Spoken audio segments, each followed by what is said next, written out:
This is the Good Neighbor Podcast, the place where local businesses and neighbors come together. Here's your host, Mike Sedita.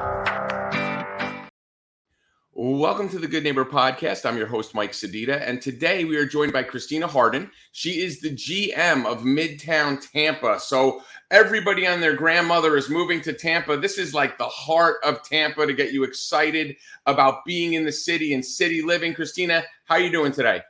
I'm doing wonderful. I'm so happy to be here with you. Thank you so much for coming on with us. And everybody kind of makes this mistake. Because the Good Neighbor Podcast is the Good Neighbor Podcast PASC, that just happens to be where we're based out of. But we've interviewed people from Orlando to Ocala to Sarasota, but now we're right in the heart of Tampa.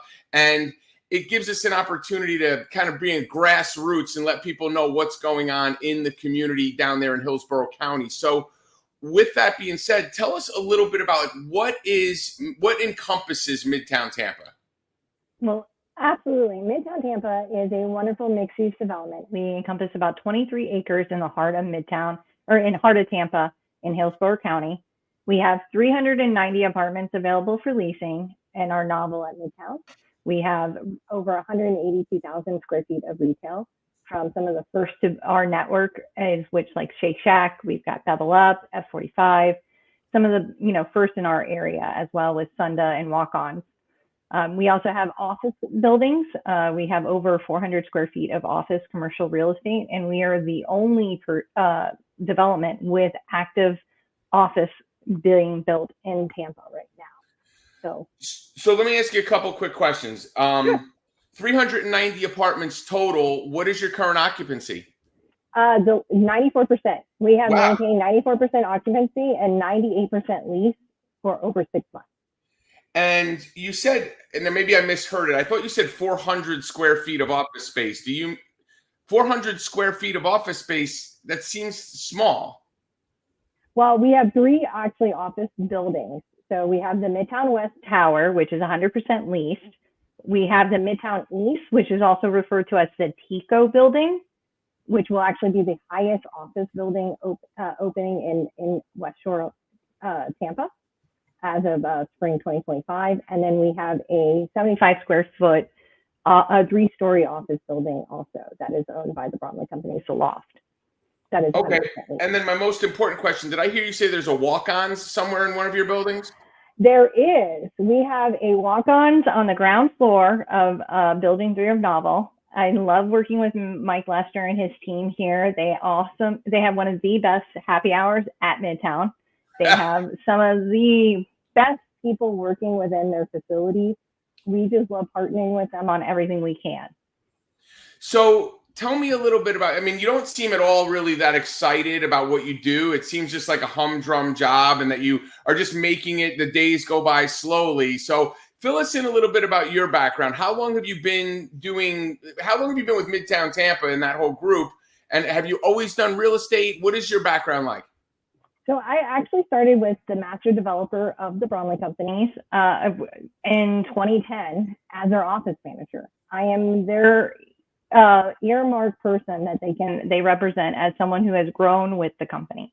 We had only about 13 parcels at that time when I joined the company. We're at 23 acres now. I helped put together the real estate development of the Midtown site. And then I actually left them to get more hands-on development experience with working in construction. So I became a project manager and actually helped build a few of the home banks around the Hillsborough, Pinellas County area, as well as doing some remodels before being invited back. Do you live down in that area? Or you said Pinellas? So I'm born and bred. I love the Pinellas County, Tampa Bay area. I'm born and bred here, and my heart goes to everything I can to build up our community. So as far as, real estate development is big, obviously it's one of the things here. I know here in Pasco County, it's very tough right now. Like finding land is not so tough, but being able to find like commercial space or like light retail type space where people can use those offices and stuff, it's very sparse. They're like trying to build that up right now as it's grown. Since 2010, since you've gotten started, I'm assuming you've seen just a tremendous overhaul of growth and the only thing I can equate it to, I grew up in northern New Jersey, right outside New York City. And when I was a kid growing up, Times Square in New York City was kind of run down. It wasn't really like the place you brought your kids on vacation. But over this period of time, this resurgence built it back up. Tampa is one of the most popular cities in the United States because of various reasons, whether it's tax, no state income tax, and being close to the beach and still having the city and all that stuff. What would you say is the most drastic change that you've noticed where you're like, man, I can't believe we're here now from where we were in 2010? Honestly, it's just the development of the site. When I got started with this project, it was mainly warehouses. We had vacant land and we had warehouses and we had a gas station. We slowly pieced together the rest of it and, demoed and prepared. It is amazing to see the night and day. From my first interview with Bromley back in February 2010, coming to the site and not knowing anything about this company to what am I getting myself into? And I run their biggest asset. I run $1 billion project, and I started with them as an office manager. And really? That just shows their belief in me and Tampa. They saw the vision. Okay, so we're talking about Midtown Tampa here, but from you say there's 23 acres of property. Do you have other stuff in like Pinellas County? Is there other Bromley developments around the Tri-County area? So we do have, we had the men's warehouse on our site, and we actually moved them off site to one of our other parcels. We do have other parcels in and around the Tampa Bay area that we own. They're not in any development stage right now. We're happily, just owning them and leasing them out. Yeah. But again, with the Bromley team, we bought the first property in Tampa in 1997, and we didn't break ground on Midtown until 2019. So wow, they see the vision. Well, the reason I asked that question is really just I'm thinking about all the stuff in the news recently about the Rays Stadium and the resurgence of that area. I have a friend who is he's a property manager for a large real estate firm, and they're taking part in kind of the resurgence or the redevelopment of that area. That's kind of the tricky thing, right? Like I find it interesting that you say that. Like we bought this property, some of these parcels in 97 and didn't develop them for, almost 20 years later. It's kind of waiting for, having this property and waiting for the market to kind of catch up to where it's needed, right? Like, I mean, that's the timing of it. Well, it's the timing, and I would like to say that we actually threw our hat in on the Rays Stadium as well at one point before we went into Midtown's construction. We've had many different ideas for this parcel. Even early 2000s, it was about 13 acres we were trying to put together to do a tiny mixed use, nothing like we have for Midtown.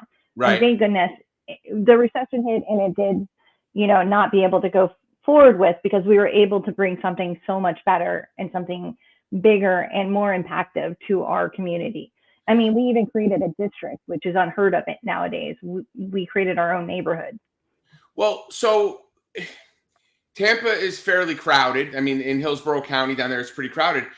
Up here in Pasco County, I mean, is there ever, do you guys ever think you might branch out to kind of come out here and do some sort of, we have a couple things out here. I mean, the whole Wiregrass section in Wesley Chapel is like a sort of a mixed use. Avalon is more of a mixed residential, commercial stuff. There's all sorts of that stuff going on. What's next for you guys? Is it expanding out to Pasco or Manatee or some other counties in the surrounding area? I can definitely say our master developer at the Bromley Company is absolutely looking at other areas of interest, especially in the Florida neighborhoods, because they do feel that Florida is growing. It's the prime opportunity for real estate. I wouldn't say that necessarily they're just sticking with Hillsborough County. They are looking all over. There's nothing that says they have to stick with Tampa or even Pinellas County. Right. They've had definitely interest in other counties. I can't really go into the details, but they definitely are not just solely sticking to Hillsborough County. And I appreciate that. As a Florida girl, I want to see everyone get a little taste of what we can do. Well, listen, we don't have to talk about it on this public podcast, but after we get off, just give me a tip on to where you guys are looking at, and I'll just try to buy some surrounding properties just to make sure I'm kind of in the know. So I've actually had this conversation with multiple real estate people on this podcast talking a little bit about this, but it's sort of crazy. Like, I don't know if you've ever been to like Dallas, Fort Worth, and that like Metroplex area. It is so massively huge and so spread out. It's literally like two giant cities that have kind of melted together. And I spent a lot of time as an adult living in Atlanta, and Atlanta is like Dallas, but on a smaller level. Like there's Atlanta has, you know, the perimeter, inside and outside the perimeter, but Dallas has it like double. It's like twins. Mm-hmm. And I've made this conversation with several real estate people because of the way Central Florida is. You have like Tampa here on the west side of, you know, the state, Ocala kind of up in the middle of the state, and Orlando in the center of the state. I almost feel like being in Pasco County and watching the way the development has kind of branched out there, and Orlando is always branching out. I almost feel like in 50 years from now, it's almost going to be like just Central Florida. Central Florida is the Tampa, Ocala, Orlando, you know, mix or whatever you want to call it. It's the development of the property is just now. There's still vast land. There's still a low water table. So there's stuff that just can't be developed. I mean, there's a whole section in Tampa that's like that. Like if you look at the map, yeah. But I just feel like that's where we're going to, like this huge metro area that all these different cities kind of take part in. What excites you about the future of real estate besides Midtown? I mean, I know you guys have a lot of great stuff going on there. Is there something that you're looking at going, man, I can't wait till we get into this? So there are a few projects that I know that are earmarked down our line that I'm super excited about. I wish I could speak more of them because what it's going to bring to the Florida region, I'm just thrilled. As someone who's been around and watching this, I do agree. The Ocala, Orlando, Tampa, like that's going to become like almost like the Bermuda Triangle of Florida. Yeah. And you have to be part of that to be in really good standing in the state of Florida for business. So I imagine we are in that same kind of triangle that we see that, and we're actively pursuing projects in interest in other partners as well that are working on projects in those areas. What is the biggest, you know, in real estate development and specifically in what you do with Midtown, you know, with Midtown Tampa is, like, do you run into when people are coming in, whether it's commercial space, retail space, or just, you know, like leasing apartments where you're like, yeah, that's not what Midtown Tampa is about? Like, are you educating people? Because it seems like it's a lifestyle. It is. It is very much a lifestyle. And that is something that we continue to educate because we try to encourage that it's a live wellness kind of brand that we want you to be the healthiest and happiest you can be. So we try to provide as much free items in our events. So if you're wanting to do yoga, every week we have a free yoga class. You know, we have stroller sculpt for the moms that just want to get out. We actually have 2 Mommy and Me classes for exercise to get them out that are all free of charge. You know, we just really want people to be active and understand that they have all of this at their fingertips. So 390 units, 94% occupancy. What is the general demographic makeup of your residents? I mean, is it younger couples? Is it, you know, I mean, I don't know. When I think of apartment living, like I lived for a short time in New York City in Hell's Kitchen on the 26th floor. And these apartments, you know, there's families and all sorts of stuff that's in there. For me, you know, maybe it's just the way I was brought up. I think of a family living in a house with a yard and that type of thing. What is the demographic makeup? Is it mostly younger? Is it retirees? Who do you have? So we actually have a range in our apartments from about 25 to about 45. But a lot of them are not the family. They're not going to have a bunch of kids. They're not going to be here for the kid aspect. We don't have a playground or anything, but we do have the great commons and we have all these other great abilities for kids. But we do see 25 to 45 seems to be, and they're usually either couples that have no kids or singles that are just, you know, living their best life as they want. Yeah. And then I'm assuming, I mean, like when you live in New York City, you don't really need a car. The transit setup is pretty robust. I'm assuming there's parking and all sorts of stuff for residents. They have their spots and their spaces and all that stuff where they could travel and use their vehicles. Yeah, so the residents actually have a garage that's actually solely just for them, and then they can actually pay for reserved special, you know, assigned parking Otherwise, we're free parking. We're one of the only places in Hillsborough County that has free parking. You can come in and park and go walk anywhere. And one of the best things about our residents is our Whole Foods. Our Whole Foods building actually backs up to building 1, the main building for our residents. And every floor has access to Whole Foods. So they can exit on the 6th floor and still be able to get to the Whole Foods to bring their groceries to their door.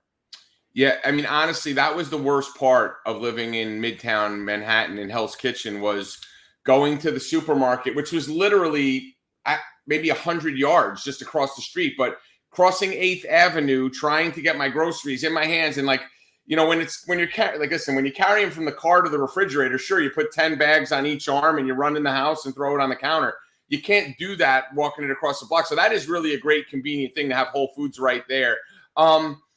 You know, what would be the one thing if I'm young and I'm single, or just me and my wife, and we have the income to afford to live in Midtown, and you know, we want to be close to the action. What is the one thing that people need to know about moving to Midtown Tampa that differentiates you guys from living anywhere else in the city?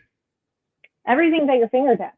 You have breakfast, you have lunch, and you have dinner. You have bars. So if you want to hang out and, you know, drink and, you know, have a safe way to walk home, we're there 24/7, 365 days a week. You know, you can call on our security. We're there.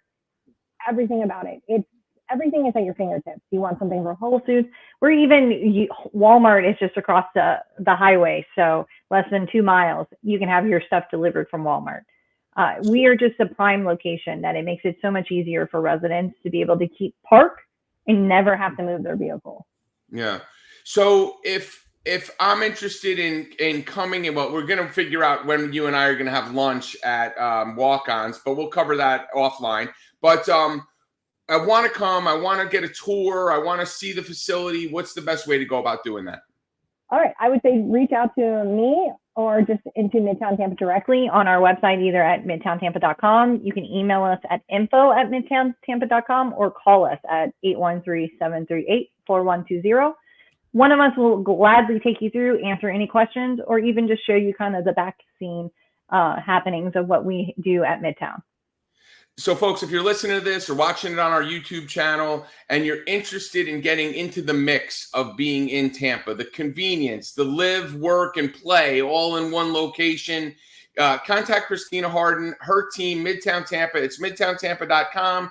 If you don't want to talk to anybody and just want to search, you go to midtowntampa.com. If you want to send an email, it's info@midtowntampa.com. But if you want to actually get somebody on the phone to be able to, you know, kind of set up and arrange a tour to see everything that they have to offer, 813-738-4120. Christina Harden, thank you for being a good neighbor. Thank you for being on the Good Neighbor podcast. You have an amazing day. Thank you. Thanks for listening to the Good Neighbor Podcast PASC. To nominate your favorite local businesses to be featured on the show, go to gnppasco.com. That's gnppasco.com or call 813-922-3610.